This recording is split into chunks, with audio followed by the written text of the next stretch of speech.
নেই জেলার শহরের সাথে সড়ক পথের যোগাযোগ, নদীর সাথেই জীবন জীবিকা ও যোগাযোগ। বর্ষায় সেই নদী মূর্তিমান আতঙ্কের রূপ নেয়।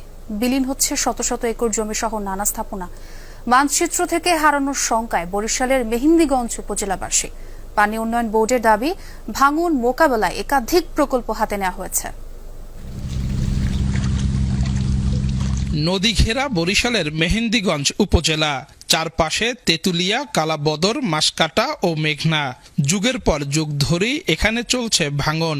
বিলীন হয়েছে বহু বসতভিটা, হাটবাজার, মসজিদ, মাদ্রাসা সহ নানা স্থাপনা। 50 বছর আগে আমাদের এই মেহেন্দিগঞ্জের 3টা ইউনিয়নই একটা ভূখণ্ড ছিল। সেই ভূখণ্ডটা এখন সম্পূর্ণ বিলীন হয়ে গেছে। অনেক স্কুল ছিল, আমিরগঞ্জ হাই স্কুল ছিল, প্রাইমারি ছিল, চরমেটিয়া ছিল, মানে একাধিক। আমাদের জন্মের পর থেকে যে উল্লেখযোগ্য প্রতিষ্ঠানগুলো আমরা দেখেছি তার কিছুই নেই। 20,000 মতো পরিবার নদীতে বিলীন হয়ে গেছে। বিভিন্ন স্থানে রাস্তার উপরে বসবাস করতেছে। বর্ষা মৌসুমে ভাঙনের মাত্রা বেড়ে যায় আরও। উপজেলার 16টি ইউনিয়নের মধ্যে সবচেয়ে বেশি ঝুঁকিতে সাদেকপুর, চর গোপালপুর, শ্রীপুর, জাঙ্গালিয়া ও আলিমাবাদ। ভিটেমাটি রক্ষার দাবিতে নানা কর্মসূচি পালন করছেন স্থানীয়রা। এই এলাকার মানুষের একটাই চাওয়া ছিল নদী ভাঙন রক্ষা। এই বিদ্যালয়টি নদী গর্ভে বিলীন হলে অত্র অঞ্চলে শিক্ষার্থীরা আর লেখাপড়ার সুযোগ পাবে না। নদী ভাঙনে এই বাজারটা বিলীন হয়ে যায়, তাহলে এতটা অঞ্চলে মানুষের ব্যবসা বাণিজ্য খুব কষ্ট।